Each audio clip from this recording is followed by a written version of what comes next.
Hey everyone, it's Kino here. Supta Padangusthasana is a lying down forward bend or reclining forward bend that comes in the second half of the Ashtanga Yoga primary series. It's not just about flexibility, but is a balance between strength and flexibility. So let's take a look at the dynamics of that posture. You would jump through and straighten your legs and then exhale and lie down. So after you lie down, you want to suck in the low belly. Then you're lifting your right leg. Now when you lift the right leg, avoid any turn out, avoid bending your knee, just keep the head of that right femur straight into the hip socket right here. Then you're going to take your left hand, place it onto the left thigh. You're going to reach up, flex your foot so you can hold on here, stabilize your pelvis, and then stabilize that left leg. Then exhale and lift up, all right? So you'll notice my head is nowhere near my knee. I'm doing this all with the core strength of my body, and this would be all about the strength. Now, rather than being all about the strength, you want to balance between strength and flexibility. So you're going to bring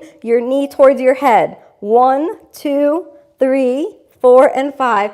Inhale, take the head down and stabilize your pelvis and make sure you don't lean with your hips, but exhale, take the leg out to the side, externally rotating your hip joint as you look over to the left. And you'll notice that with this hand, I'm pressing on my hip as hard as I can to make sure that the hip stays planted into the ground. We're externally rotating the right hip joint, so that's rolling into the thigh. After 5 breaths, inhale, roll back to the center, exhale, take it up and reach the head to the knee. Inhale, take the head down, and exhale, take your legs down, putting both hands onto your thighs. Now, lucky for you when you do this, you won't have a mic in the back of your body, so you'll be able to rest in the ground. But actually, this is a really good movement to keep the body really lifted. Let's try the left side. Taking the leg up, and inhale, hold onto your foot, point your toe if you can. Exhale, take your body up, and I really want you to try this for a moment. Imagine that you're so strong, and I'm not that strong yet, so you could touch your head to your knee without moving back. But because we want that balance, remember, don't externally rotate. Keep that leg in parallel. Bring the head towards the knee. 1, 2, 3, 4, and 5, and then inhale, take the head down, and now watch what goes on in that left hip joint, especially around the outside of the left thigh. Exhale, take the leg down, out to the side, reach over. Now here's what you want to avoid.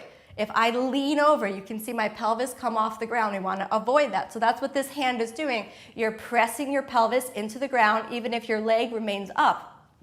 You want to ideally press so much into your pelvis that your left hip releases and you can look over your left shoulder. But if you can't do that, you just leave the leg wherever it is. After 5 breaths, inhale, come back to the center. Exhale, take it up. Let it reach into your head.